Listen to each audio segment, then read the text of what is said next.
Professionalism is like pornography. It's very hard to define, but most people are convinced they know it when they see it. Or in the case of professionalism, people are convinced they know it when they don't see it. Mm-hmm. Professionalism, if you try to define it, is very difficult. What you will read, if you look up definitions of professionalism, is characteristics that you see in people who behave in a professional manner. But what I try to communicate is that most important is the attitude. To develop an attitude that puts the needs of the organization and its clients, customers, or patients first. Is always looking out for the best interests of the organization and the best interests of the clients. That's really what is behind professionalism.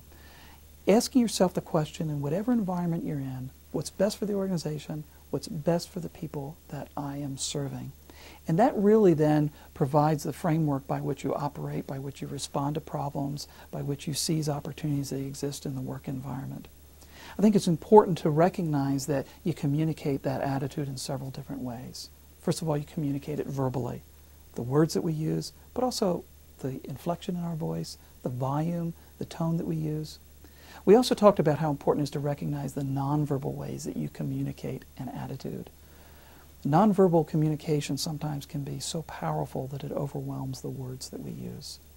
So we talked about how important it is to think about how you dress, for example, in the work environment.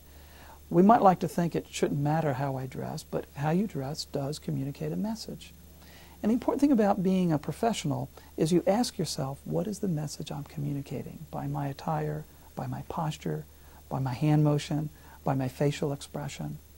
And all of those things are important in acting in a professional manner and recognizing that you're sending out a message and you think carefully about the message that you're sending out. We also talked about the implications if you don't develop a professional attitude. I gave some examples when I talked about individuals whose careers were truncated because they failed to develop the appropriate professional attitude in the work environment. Individuals who have good skill sets, good knowledge base, but who couldn't continue rising on their career trajectory simply because they didn't know how to work with other people.